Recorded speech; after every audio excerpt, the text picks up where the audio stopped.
Welcome to, is it evening, good afternoon, welcome to Easter Road. It's Hibs against Rangers in the Scottish Cup quarter-final, a chance for Rangers to get to Hampden a few days on from their trip to Lisbon to face Benfica. Myself and Chris Jack here to look ahead to another game. Going to speak through the team, as ever, answer some of your comments as well, and look ahead to what is another big game for Rangers. And our run of big games that just keep coming. Chris, I'll hand you the mic firstly. How are you, and how do you see this game before we look at the team? It's a very interesting afternoon, evening, whatever you ever going to describe it. No, there's obviously a lot at stake for Rangers tonight. As you mentioned, Josh, the big games just keep on coming. I mean, at this stage of the season, every game has its own unique talking points. Every game has its own unique feel about it. Rangers obviously through here just a few weeks ago in Premiership duty were really impressive that day or that night. Got a really good win that really can help build the feel good factor on the Clermont at that stage. If they could go and win as comfortably today, it would be quite a statement of intent. Ultimately, it's just about winning. It's just about getting through to the next round. Another appearance at Hampden. I said there's just so much at stake for Rangers right now, and interesting team selection. I don't think I was actually that far away. I backed the manager to stick with a lot of the guys that were really impressive on Thursday night. I know there's been a lot of debate. I've seen it on our social media feeds the last 24 hours or so. People saying it's time for Barisic to perhaps come back in. A lot of calls for Nico Raskin to come into the middle of the pitch. The calls for Barisic to start were not made from your main account or any of your burner accounts. It has to be said. But now people talking about Ryan Jack potentially coming in, Nico Raskin coming in, McCausland coming back into the side. But you have to say it's a strong Rangers lineup, and it's just about can these guys get through the minutes, because a number of them, most of them, they're going to be required again on Thursday night.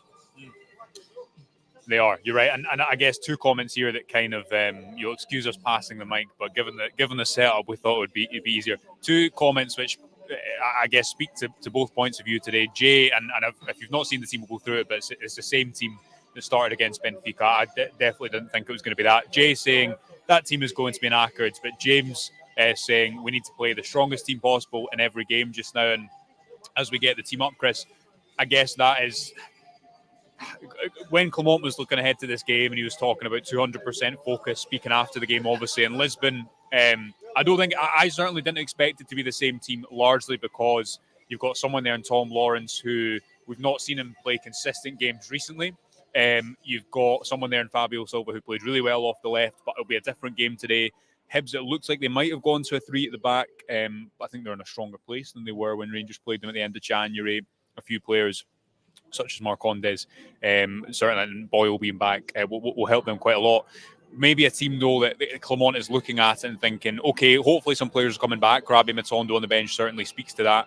Put your strongest starting 11 out for what is a must-win game. And even if there's a lot, I thought Thursday's team selection was made with that game in mind. Instead of looking ahead to this one, the strongest team he has available, that's probably the strongest team that Clermont has available today. And we've seen a lot of rotation from him as of late. I've not got the stats to back this up, but I think this might be the first time, maybe, and please someone correct me if I'm wrong, might be the first time that he's played the same team 2 games in a row. So it shows his limited options. You know, as we spoke about in midweek, he's playing without 3 or 4 of his first choice starting front four. You know, when you think of Todd Cantwell, when you think of Oscar Cortez, when you think of Abdallah Sima, when you think of Danilo, at least 3 of those are going to be in your most people's strongest teams, I'd argue. It's been about getting the most out of the resources he's got so far, and today he needs to pick his strongest team, and he's decided it's the same one that was there on Thursday. I think made the point with Derek in one of the videos last week about what actually is Clermont's strongest 11 right now. I think if everyone was fit and available, I think you're struggling to get a real consensus on that as the best side. That many different options, certainly middle to front. When you get to this stage and the squad is as stretched as it is, I think you're right. That does look like the strongest side. And you look at the bench. McCrory obviously not going to come in. Matondo just back from injury. Roof, we've spoken so much about. Now, can you rely on to put in the minutes? Ben Davies fallen out completely in the last few weeks. Balogun, I think, was one people thought maybe could come in, but again, Suter and Golson overall have been good over the last few weeks. Barisic, again, really been discussed at length. For me, he's not the first choice at left back anymore.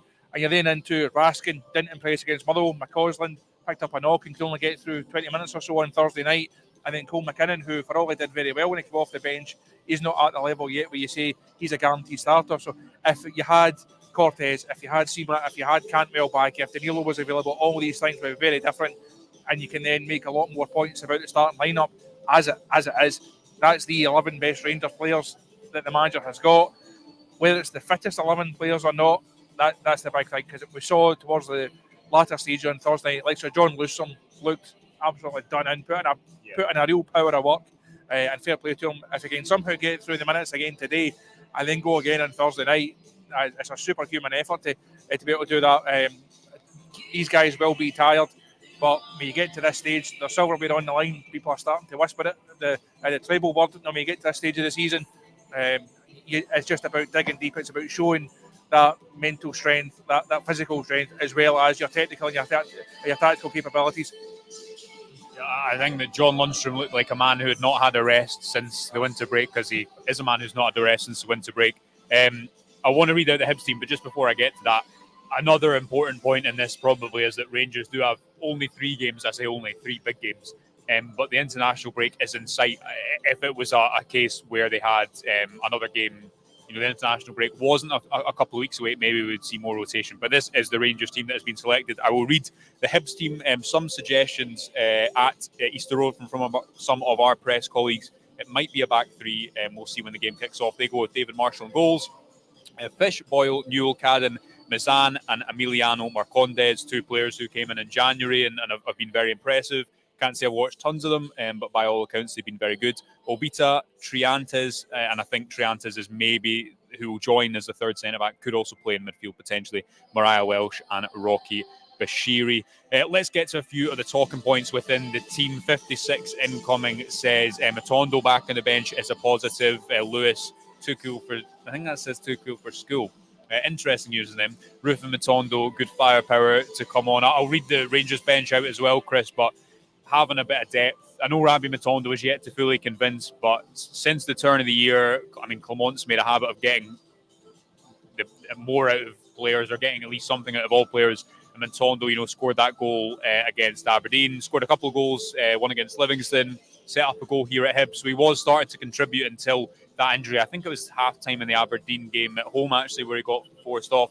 Again, Clement needs all the options he's going to have available. I don't expect Dessers and Silva to play the full 90 minutes. Cyril Dessers, who of course was called up to the Nigerian squad for their upcoming friendlies in the next international break. So positive to have Matondo back in there. And again, maybe this is a starting 11 that also suggests there might be a few more around the corner. We know that Todd Cantwell shouldn't be too far away as well. I think you're looking at around interesting when you get to that 60-minute mark. What changes does Clement look to make? Does he then, even at that early stage in the game, does he perhaps have one eye on Thursday night? Are you then starting to say, well, we'll bring Silva off, give Matondo half an hour? McCausland looks a shoe in to come on. Cole McKinnon, he's easily someone who can come on as well. Yeah. Obviously, the squad is very, very light in certain areas. I think having Roof back in there is a huge positive.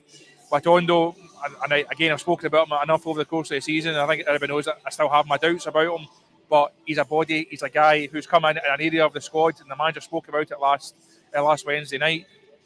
Losing 4 or 5 wingers from a squad that wasn't exactly blessed with width and pace to begin with, it's just such a huge blow. So to have someone like Matondo back is ideal. If you give him half an hour, maybe give him another half hour on Thursday night, that then potentially puts him in place for a start. This time next week up at Dundee just makes things a wee bit easier on the squad as a whole. So I think, as we said, it's going to be a real effort for these guys. Only back in the country a few hours after flying back on Friday. It's a big ask to get through the minutes. If they can do, great, because I think, as I said, that looks like the strongest Rangers side right now. And on paper, it looks like a side that's more than capable of going and beating Hibs. Yeah. Just whether the effects of Thursday night, the effects of recent weeks, the effects of what is a very, very difficult game. If this had been Hibs at Ibrox, had been a different proposition. I think, as I said to Derek during the week, it's not the easiest of cup ties out of all the ties you could have picked. There's certainly more favourable ones within the hat. So it's a difficult afternoon for Rangers, but they've shown time and time again under Clement that they can rise to these occasions. The form is excellent. Performances overall have been really good. Results speak for themselves. This is another afternoon for them to go and show what they're made of. Mark here with a comment I fully endorse, saying Wee Ridvan is getting better and better. I see that he's actually done the pre-match interview with the Rangers TV as well. All small details, but I think it speaks to the fact of what John Souter said recently, and Clement as well, speaking about how much more settled in he is now, and how that's feeding into his performances on the pitch. As much as I agree with you, Chris, Rangers need 2 left backs between now and the end of the season. Barisic is someone who, as the song says, kind of splits opinion, but he's had a lot of good moments in his Rangers career, and bad moments as well. He'll be needed between now and the end of the season. I just think for how Rangers are playing at the moment, Ridvan is so important to that. And it's not as if you have a left back there whereby you switch him out and he performs the exact same role. Maybe it's a different conversation, but Barisic interprets that role differently, which impacts then how Fabio Silva plays, how Diomande plays. Ridvan's going to give you more energy behind Silva. He's going to run more, carry the ball as well, which is going to be important. A comment here from it as well, RFC 5 stars saying, I worry about Lundstrom. He's been fantastic, but looked dead on his feet and was making big mistakes. I guess that means away in Benfica. It was a high-quality opponent, wasn't it? And the game did get tired. It shows how highly that Lundstrom is rated that he wasn't taken off. I don't think he was taken off, was he? Maybe late on? No, don't think so. I was writing quite a lot. Yeah. I don't think he was taken off. Diomande, I thought that was his best Rangers performance so far against a really difficult opponent. Didn't look out of place at all. It's his slot next to Lundstrom at the moment, and amidst all this conversation about Raskin and what he gives you, I think, and I'd be intrigued to see what happens today. But you saw away in Lisbon, when Rangers are building deep, it's Diomande who goes into the pivot position now with Lundstrom going higher, because that Lundstrom doesn't have, I don't think he has that in his game. There's a reason that at times Rangers have went over the midfield and build up, and that's because they've lacked a player like Diomande who's pretty press resistant. Then if you think about him as a 6, 8 or 10, as Clement says, although that gives you versatility from game to game, I'd argue what's more important is during a game, he can be a player who gets the ball off the centre-backs, but then, as you see for the first goal, for Tom Lawrence's goal in Lisbon, he's able to run beyond and provide that fantastic assist. So he put in a really good performance on Thursday, and I guess important in that engine room, he's strong next to John Lundstrom today, who has played a lot of football and did look leggy in midweek. That midweek area is going to be just so important for Rangers. It's very, very rare that you come to a place like Easter Road and you win the game without being dominant in that area of the pitch. We saw Lundstrom have really impressed that 3-0 game that I mentioned earlier on. We saw Lundstrom a really good game that night. Also got the assist for the Ridvan goal early on in that one as well. And I think what we saw from Diomande on Thursday night, it was all the good points, everything that we've spoken about, everything that we've read, everything that we've heard about him. That was almost encapsulated in that first goal. It was being brave on the ball, being really clever with it. As I said the other day, it would have been so easy to get in that position, to do the hard work, making the interchange of passes, get in that area, and then just smash the ball into the box, thinking, well, somebody will get on the end of it. It might hit off someone, it might go in. To have that presence, to have that vision, to have the composure to look up, to pick out the man, to execute the pass. Everything that we think Diomande as that more forward-thinking player was shown in that move. We have seen him show the dirtier side of the game, if you like, show that he can come back, he can cover a lot of ground. Hopefully this is an afternoon where he's seen more offensively, because if he has seen more offensively and he's getting into those type of areas, he's linking with Silva, he's trying to get up to support the Essers, that bodes well for Rangers in terms of the flow of the game. That shows that Rangers are in the ascendancy, that they're on the front foot and hopefully winning the game. If we see him doing a lot of the dirty side of it and he's having to drop a lot deeper to try and nullify Hibs, that perhaps indicates that Hibs are in the game a bit more. So I think we'll be able to tell quite a lot about how Rangers as a whole are doing, regarding where Diomande plays and the influence, or the areas in the pitch where he's having the most influence. The music seems to be coming and going a little bit louder, so we'll just round up by looking at the Rangers bench. McCrory, Matondo, Roof, Davies, Balogun, Barisic, Raskin, McCausland and McKinnon. I guess notable absentee is Ryan Jack, who came on away in Lisbon. Presume you'd like to hope that it's just a case of, again, I know he didn't play many minutes, but it's a case of keeping him fresh for Thursday. I'm sure something that will come up in the post-match press conference. No Scott Wright there as well. And just finally, William White saying, how does the pitch look? It looks okay, a little bit patchy at points. Chris, I don't know if you agree with me. Bit patchy. How's it look? It doesn't look as good as Ibrox, but there's very, very few in the game that do these days. The manager mentioned that on midweek as well. You look at the surface in Benfica, and if you reference that, looking at Ibrox, Rangers can honestly play a very different style of football on a surface like Ibrox than they can do perhaps away to St Mirren or away to St Johnstone. It doesn't look as bad as either of those two, thankfully. A wee bit patchy in places, but interested to see how it plays. And again, I think we'll be able to tell fairly early on what the role is like, what the speed's like. But hopefully it doesn't become a fact. I don't think it's going to have the same impact like a McDermott Park or like St Mirren. It's not going to be a Livingston or Kelly even. Obviously, it's been in the last couple of weeks as well. So it doesn't look as good as Ibrox, but it's certainly not as bad as some that we've played on over the last few while.